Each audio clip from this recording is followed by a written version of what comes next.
প্রাকৃতিক দুর্যোগে ধ্বংস হয়ে যাওয়া এক বিস্মৃত জাতি, যাদের দেহ ছিল পাহাড় সম উঁচু আর শক্তি ছিল যেন প্রকৃতির নিজস্ব রূপ।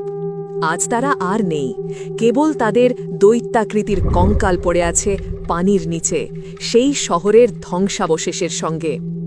বিশাল তরোয়াল, অলঙ্কার, নিখুঁতভাবে খোদাই করা পাথরের কারুকার্য আর ভাস্কর্যগুলো আজও সাক্ষ্য দেয় এক সময়কার গৌরবময় সভ্যতার।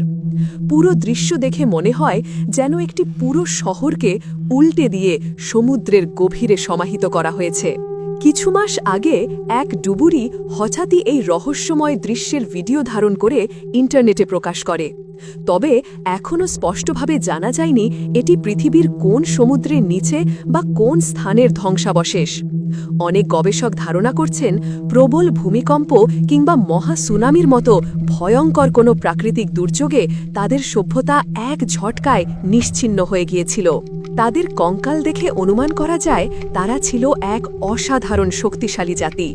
পাথরের তৈরি সুউচ্চ স্তম্ভ, ভাস্কর্য ও স্থাপত্যকলা তাদের জ্ঞান ও শিল্পচর্চার গভীরতার প্রমাণ বহন করে।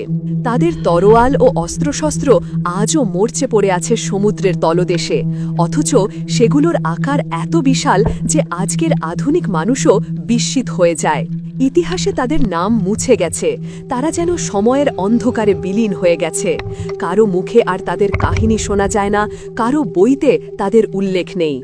তবুও সমুদ্রের গভীরে নিস্তব্ধ কঙ্কাল, হাড়গোড় আর ভাস্কর্যগুলো নীরবে বলে যায় এক সময় তারা ছিল, তারা বেঁচে ছিল। হয়তো আমরা কখনোই জানব না তাদের প্রকৃত পরিচয় বা তাদের বিলুপ্তির কারণ, কিন্তু একদিন যদি আবারও কেউ সেই শহরের প্রতিটি ইট, প্রতিটি ভাস্কর্য স্পর্শ করে, হয়তো মানব সভ্যতার হারিয়ে যাওয়া এক মহাকাব্যিক অধ্যায় আবারও আলোচনায় আসবে। আপাতত তারা রয়ে গেছে চিরকালীন রহস্য হয়ে সমুদ্রের তলদেশে সমাহিত এক বিস্মৃত জাতি।